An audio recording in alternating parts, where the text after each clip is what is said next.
Bonjour, bonsoir, Nabadino sur la face céleste. Mbote Nabino Mbote Bozali, et partout dans le monde. Vous avez l'habitude par la internaute, dans les vérités, c'est n'apprécie. Pasteur Zabunganga, de l'Europe, maman fait na Suède, maman prophétesse Souka ou na Suisse, maman Magui na Belgique, si ou à Mbanja, vous avez en Asie, Océanie, en Afrique, sans oublier en République démocratique du Congo. C'est toujours votre humble serviteur. Moïse Mankantiba ne monsieur Bolingara tolo baté automesana ko spécial bino ko sala ba décryptage ya actualité politique. Merci ndeko John Moboki Bende. On laisse ma caméra ndeko enlever les signes naturels Sissi Moko la fiti moi de Masiara. Ndeko ba toujours lola les akofuta simatoko loba zamba botokozoye wapi. Bo s'abonner massivement pour na bozoka les informations en temps réel. Nulle part ailleurs dans la chaîne Abino Bolingaka, la voix c'est l'émission pour Bolingaka. Tout le bateau. Tête à tête, les dessous des cas, tête à tête. Cinco, Nafati. Basango va changer l'îlot, va changer langage, va continuer na kadima. Ni les kaniwana. Tout le monde qui va maki libanda, bazongi, katou peut que non azan kata ino sacré. Est-ce que bloc patriotique vous allez fragiliser? Armée ougandais et coach na RDC na accord et coach de quotité parce que avant Tibaza va préoccuper avec ses coachs mais comme bande comme sous balinga ko ba rimere tambola to linga to balé boye balelo AS armée ougandais coach de quotité est-ce qu'il mange besoin mon na réseaux sociaux eza ya kala beza ya sika il mange tamboli bomoni je reste ya décidé chassé par l'abbé Cholé. Avec la église, ça doit les alliés opposés. Nini sali basango va changer. Et ça va se jouer au Ebela. To lo bela mo biso ebelo aw. Na zaina nani? So ça même langage na boki bende, to zaina mutu oyo abengana kabila. Kombo le yangwana. Ampesa kombo mutu abengana kabila. Na yene to ça la décryptage ya actualité politique. To boni ba Thomson na port wana ntibali yemoka moni.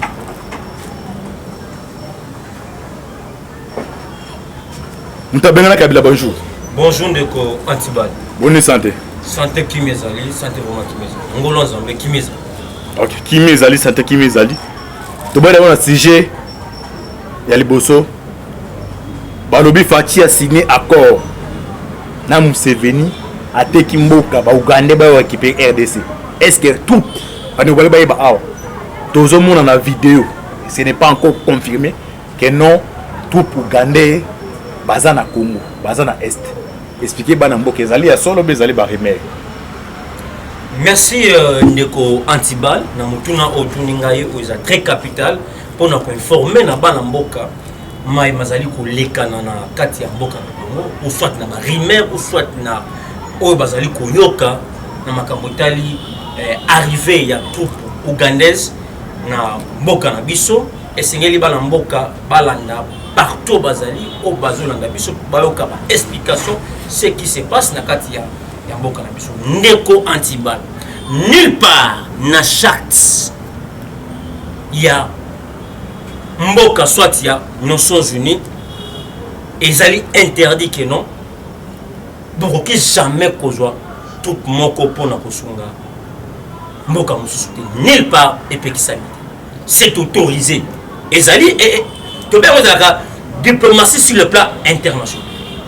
Mais et là qu'on nous ezali comment c'est passé et sengeli batuba ba la boy tozo continuer na tu go expliquer na Nations Unies ndenge lo beza bongo mais sikoyo bato baza otake bisa ba Uganda ba Rwanda comment c'est fait que les mêmes bateaux ezali si muibo aibi obengi suye akokanga muibo aibi est-ce que muibo on va voter kanga continuer. Merci Ndeko Antibal pour na eloko oyo o évoquer et sengeli toyeba ngai to na yo na biso bandeko na biso bazolanda biso toyeba eloko moko récemment ici parce que il y a des rebelles au Rwanda qui ont attaqué RDC bazali qui kouta na Ouganda. Est-ce que ba rebelles ce sont les Ougandais pour l'interrogation bazotana Ouganda na Burundi na Rwanda. Est-ce que Batouana Bazali ba Ougandais to Basali, Ougandais. Ça, c'est première des choses. Récemment, ici, il y a même 3 jours, 72 heures, les ADF, Bakota qui n'a qu'à Ouganda. Balani Baïbi, les ADF, Balani n'a qu'à Ouganda. C'est connu. Maintenant, on s'est posé la question après Bande Quantibal. À peinement, continue à Ouganda, et puis à peinement, RDC a une intervention, il y a l'armée ougandaise, il y a Congo. Il faut se poser des questions. Si réellement, les ADF, Bazaba Ougandais, est-ce que c'est possible au Ouganda? Moi, je ne passe pas. C'est là où j'ai compris que non. Rebelle Ouana, Bazaba Ougandais, mais c'est uniquement les troupes qui va utiliser pour déstabiliser RDC dans un pays frontalier à travers Rwanda. Pourquoi je le dis Ndeko Antibal? Les loyaux, la diplomatie est coquille Kosalema pour calmer l'hémorragie. Rien n'empêche, na sorte que non, RDC en duman appel au frère, il y a des militaires ougandais. C'est là où les gens doivent comprendre que non, la diplomatie sur le plan international, les chefs de l'État ont compris que non, pour calmer l'hémorragie. Parce que même la guerre à niveau est de Quantibal, il y a une branche à la communauté internationale où le pays frontalier face à face, entre autres Rwanda, qui est le pays majeur où il va utiliser souvent la communauté internationale. Et c'est surtout tout le bango. Tu vas critiquer Kagame arrivé à Yao. Mais dessous des cartes, il y a beaucoup de gens qui mais la diplomatie, qui vous dit qu'aujourd'hui, que non, tu sais qu'il ne connaît pas ces histoires pour déstabiliser RDC. Mais le chef d'État est en train de se battre du matin au soir pour nous calmer l'hémorragie. Nekotibal, pour nous bungisa voisin nayo. Et Seigneur Oyebaye, on s'approche nayo. On ne peut jamais bungisa ennemi nayo te sans que Oyebaye te. On a toujours combattu l'ennemi. On va tout pour nayo. Mais on a tout pour nayo te.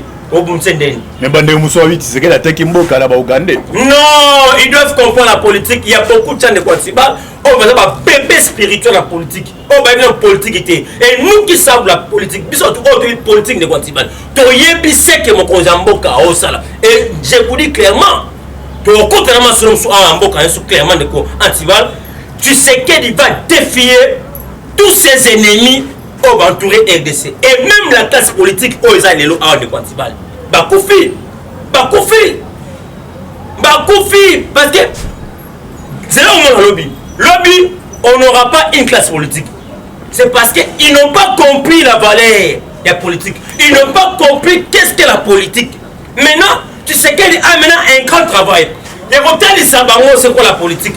Les loyaux, les évêques catholiques, Baza au rabais. Pourquoi Baza au rabais? C'est parce qu'ils n'ont pas compris le régime actuel. Na régime à Kala. Na l'Itie depuis Kala. Depuis 60. Na l'élo. Pas comprendre en côté. Mais l'élo, il se retrouve donc que les gens sachent très bien de quoi que non. Le chef de l'État est en train de se battre pour la route qui met en Est Mobimban. Donc le chef de l'État veut s'approcher à Yeba, qui sont derrière Ouganda, qui est derrière Burundi, qui est derrière Rwanda. C'est ça le chef de l'État. Il n'est pas là pour des contre-rendre, mais il est là pour négocier avec tous les ennemis possibles.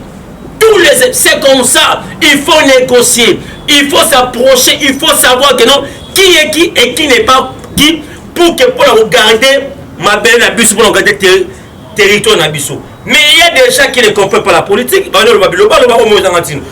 nous, cette histoire-là, il y a ça. L'armée ougandaise est quelque chose de bonnes choses pour que qu'il y ait un niveau Est et RDC. Donc les gens qui ont besoin du matin, demain, vont comprendre que non, c'est quoi la politique et c'est quoi la diplomatie.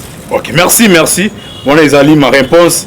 Il y a ndeko mutabenga na Kabila l'autre tosenga pe na bandeko mususu wa ba diaspora na ebite histoire ya mondo yo Allemagne na France bazaki benemi Hitler ozomona Hitler de soit décidé à monnaie au Salem mais lelo Allemagne na France va comment ba ami est-ce que ça possible pe en Afrique to ebite na wana question mituni alors ndeko mutabenga ke ba to continuer mais avant de continuer il y a un nom oyo etangama na bata Afrika Iranium a participé pe na kati Léon Bawani champion Bawani Nzambele champion chargé année au Katanga lelo oyo jeune Afrique bimisi titre ne ba titre moko au Katum pas en kati na autant comme ça pour répondre à question wana les points Moïse Katumbi dans la corruption et l'exploitation illicite de l'uranium wana titre jeune Afrique mais na kati wa pe ndeko na tanga Léon Bawani Nzambele champion il pas à année il pas à la kati ya biloko wana ozoka ba révélation awa c'est que azolité pour l'état de toi mais chaque jour chaque semaine ba kamo ya ba matière pour ebimaka accomplir ba to année na Okatanga entre autres chargé d'opération année champion surtout dans qui push réaction des années.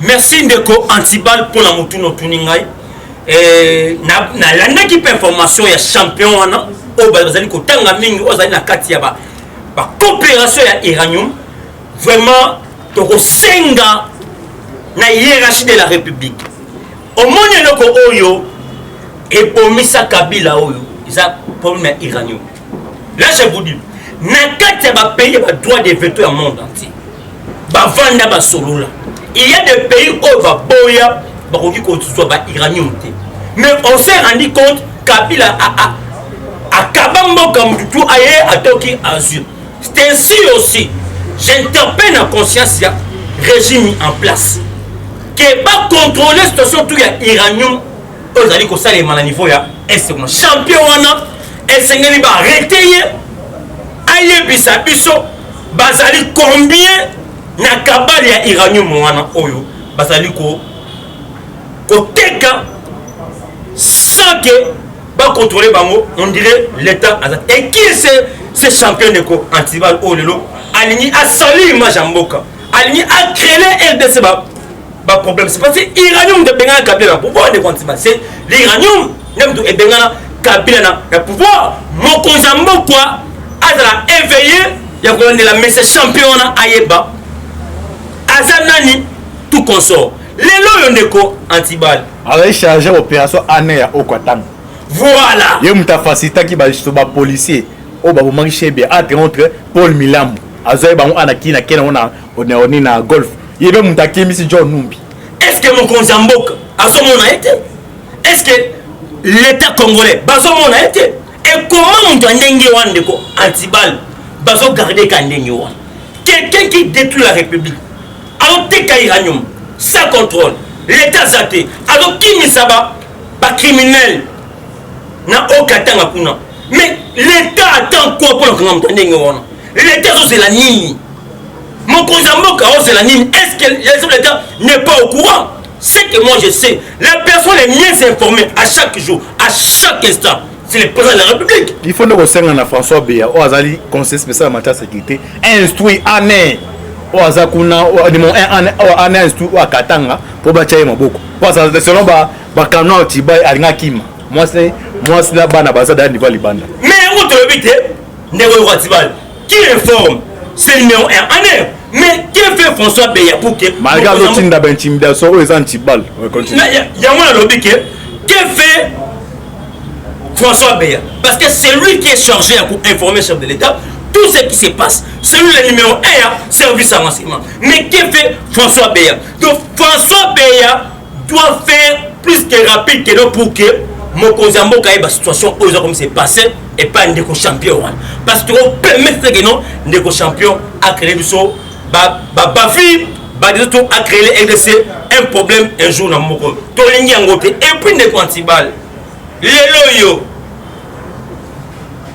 Moïse Katumbi tango biso to lobaka ndeko Antibal que Moïse Katumbi a un problème très sérieux si aujourd'hui Katumbi est rentré dans Mboka. To ce que le Katumbi, le ndenge zawana. Alors respirer moi mouké. c'est grâce que son âme repose en paix. Et tu sais que doit Molumba. Après d'abord naïe, n'est-ce américain. Tu sais que les partis, son fils arrive au pouvoir. Alors que Soumao a protégé. Katumbi, a n'y a côté là-bas, c'est impossible. Nous sommes à côté lié à la vérité. Nous n'avons mettre pour le mettre quoi. Que Katumbi n'a jamais été congolais, même interdit à Zalati. Batu Bachangati. Katumbi yé moko appelle ça raison. Appelle ça d'abord Kabila raison. Yé moko Katumbi yé moko. Alors bien terme d'abord Kabila on a raison. Nambo Kanabino, Bobo Ngacha Kanati pourquoi c'est parce que papa langa ata tuif. Parce que le Katumbi appelle ça raison. Congolais ni wa leki appuyer ngai azati. Oh, Moutabanda Babiloko Bandakala. Et Katumbi n'est pas un Congolais. C'était Tuif 50, SL Zambien 50. Les loyaux, Katumbi a placé la raison. Namoni Moutoumoro Tende Quantibal à l'équipe Azati. C'est ainsi le Seigneur Toeb Sanabandeko. Bah, Congolais, on va comprendre la politique. On va limba billet vert. On va faire pour manipuler pour le billet vert. Il est grand temps de Quantibal de nous mettre ensemble autour d'une table pour sauver la nation. Pays où Moussika, Moutoyen au pouvoir, il a un grand travail à faire de Quantibal. Le président de la République a un grand travail à faire pour ces pays ici, qui a été détruit pendant 18 ans. Naba Rwandais. Mais le Lomo Namboka a récupéré le pouvoir. Mais comment ne pas se mettre autour d'une table? Tout est Toruti Wapi, Tokomi Wapi, Tokirepe Wapi. Au contraire, et même les Congolais commencent à se distraire. Les loyaux, l'église catholique, ils ont compris. Ndekotibal. L'église catholique au Panama Kambo. J'espère qu'il est tout donné si j'ai vu Yangwana. Basango va changer le langage. Et ça dit à quoi? Avant de continuer tout le temps en haut. Abbé de lancer Choli. Saint-Esprit, Zongia Malamu. Tu sais qu'il dit encore probablement na bien vert. Na minute na. De changement oh. Dans la trigonométrie. Trigonométrie, nous avons un changement où il y a 280 degrés. Un angle que vous prenez, il y a un angle de 90 degrés, mais là, dans la dernière minute, il y a 280 degrés. Et à 190, 280, 320 degrés. Et changer dans le dernier. Basango, Abbé Cholé, voilà, on a bien bandeko. Abbé Cholé sur Jeune Afrique. Joseph Kabila avait tout mis. Et avait tout, pardon. Mais n'avait pas réussi à imposer son candidat président de la République en 2019 pour l'abbé Choli. Mais on ne peut plus aller de forcing à forcing. Sans faire réagir la population. Basang va dire que non. Va composer la banque à Kanaka Dima. Si ko bloc patriotique au sous kakoboni. Nkolo tonga boto tonga na e. Okotonga na nini. Shadai obomi batu. Shadai boyi bimbongo. Bano demela awodo bo demela zambala ya basango. Marche to demela so sango abitika zambala na ngai. O demela na nini. Mutabena Kabila. Tête à tête Tshisekedi na basango. Félix sango za domination. Azara so koutene pas faut muto changer langage. Tebi histoire ya Congo ya Zaïre d'abord. Basango na régime ba changer la position na bango te. Mais boni qu'on attend ya Tshisekedi. Tshisekedi a changer bango langage za nini. Ba comprendre que bazaki na retonde ke nini. Mon coup da sengi pardon. Bo limbi sangai. Commentaire na. Ndeko Antibal, Tshisekedi n'a pas la domination. Mais il est question tant au commis et ça taille à changement, taille en c'est une prophétie. On les a déjà prophétisé dès longtemps. Et papa Nabiso que cela me repose en paix. Simon Kimbangu a prophétisé en déjà. Et si aujourd'hui les évêques catholiques vont changer le langage, c'est parce que l'ordre est pesé à Jean-François de Borlio. On a dit numéro église catholique. Ce qui vont remarquer, pape, parce que la signe 66. Mais dans le monde, dans la spiritualité, la bokonzo ezomi na RDC euti na mokili euti na nzambe ye moko na pesi yango. Parce que de la manière dont le pouvoir ezomi, vous savez que non, c'est Dieu qui a donné ce pouvoir. Et tout, dès que vous attaquez les régimes implantés par Dieu, Dieu intervient d'une manière, d'une autre. Les loyaux, l'église catholique se sont rendus compte. Ils ont commencé la lutte dès longtemps. Aucune histoire de Antibal. Cardinal Maloula, oh lelo, parce que Batebele Baye Baraté. L'UDPS a été composé par Ida Cardinal Maloula. Batebele Baye Baraté, l'UDPS, aux hommes. Maintenant, Maloula étant Kazaki Moussa Nzambe, il y a Benga Banama ya Vandisaba.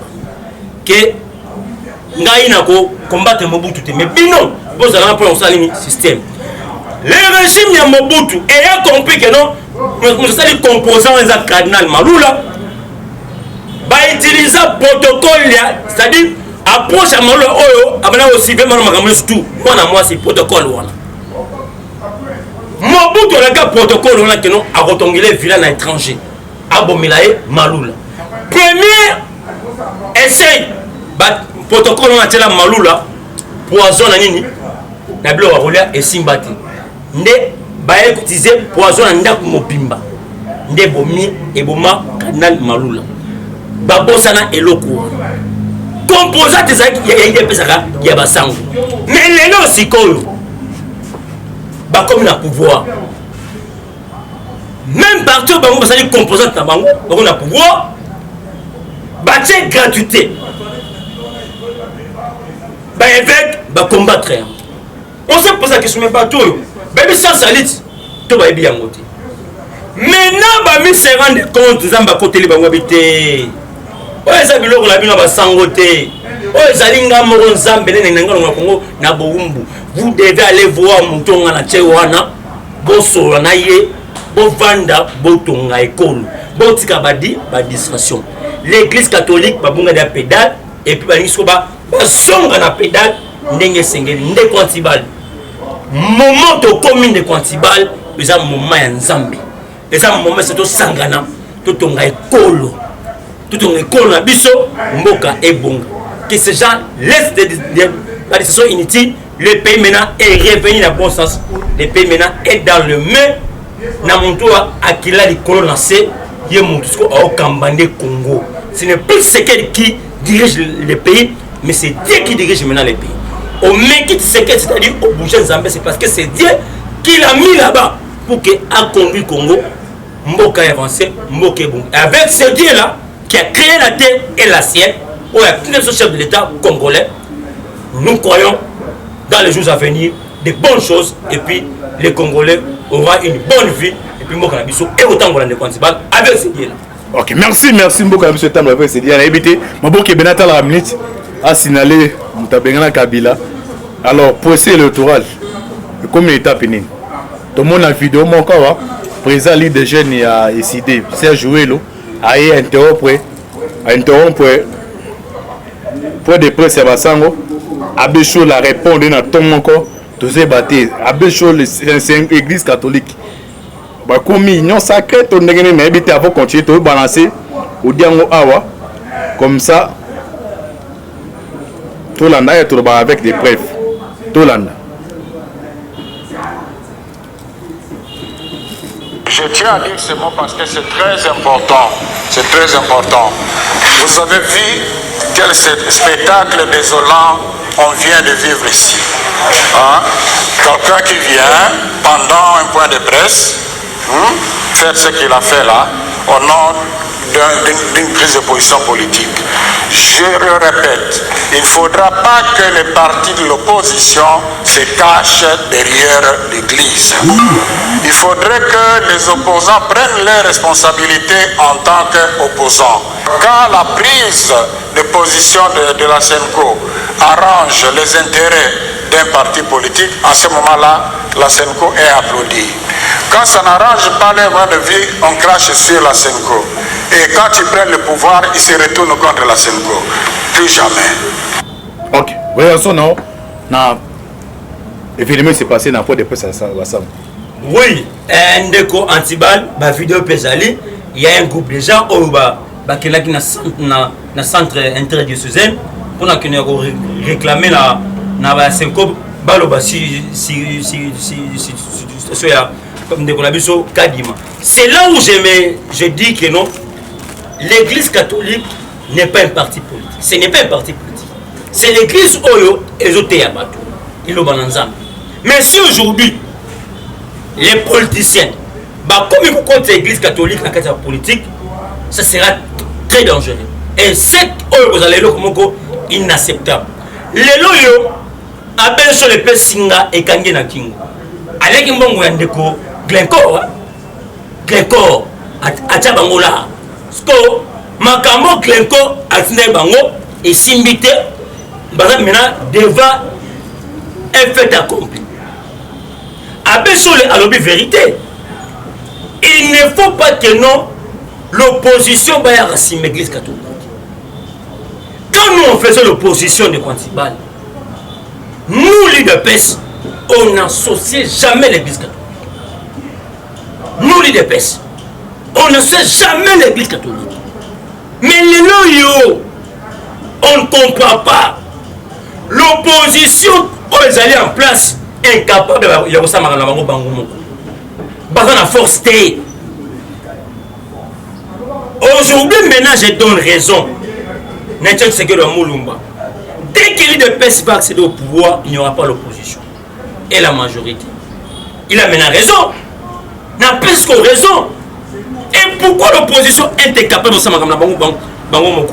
Il faut pas bien que ça l'église catholique. Et maintenant, c'est l'église catholique, c'est ainsi aussi, nous interpellons l'évêque, l'église catholique. Vous êtes l'église qui prêche la parole de Dieu. Politique, votre est la politicien. L'église, c'est pour vous, pour la roter à Bissot. Et si les opposants s'approchent auprès de vous, vous êtes là pour prêcher la parole de Dieu, pour aider les enfants de Dieu. Non plus pour la politique. À votre interpellation, l'église catholique, bon se méfier de l'opposant, bon se méfier de la politique en Bokaout. Bino, au contraire, bon tama boko à Bino Ikolo, vous implorez sur notre Père, qui est aussi d'aider la nation, d'aider ce peuple congolais. Et c'est ainsi, vous allez voir que non, l'église peut prendre sa place dans le monde entier. C'est ça un peu de Antibal. Ok, merci de communication dans ce qui est émission Nabiso, émission Bolingara. Tout le bateau, autre ça qui décryptage de l'actualité. Na monto oyo abengana kabe wana kombo na habité mot de la fin na comme ça to kabwana monsieur Sidi. Mot de la fin na ndeko Antibal na sengi na bana mboka nyonso partout bozola na biso na Canada, na Paris, na Bruxelles, na États-Unis d'Amérique, partout dans Moscou, na Nouvelle-Zélande, en Allemagne. Et c'est un sangana to aider mon conseil mboka et puis avant de combattre l'ennemi nayo, il faut s'approcher naye. C'est ce que nous sommes en train de faire. Il faut s'approcher devant l'ennemi pour la weba et le colline l'ennemi pour que c'est comme ça la politique, c'est comme ça la diplomatie politique et puis la personne qui est au qui sait kabouya mon abouté pesa mbote beba mbote belé pesa li mon général Moussa qui doit ça la personne mbote belé ba mbote belé et puis na pesa madame na mbote belé puis na peine de Antibal belé de trop vendre beauté mais là quand même c'est bon pesa mbote belé de Antibal na musala makasu za kosala niveau il y a la voix céleste numéro à WhatsApp plus 243 85 11 72 341 plus 243 85 11 72 341. Merci. Ok, merci de communication à l'émission Nabiso, l'émission Bolingara. Tout le bateau, vous s'abonnez massivement. De toujours l'eau les eaux fouta. Merci de notre invitation à faire à suivre. Ciao.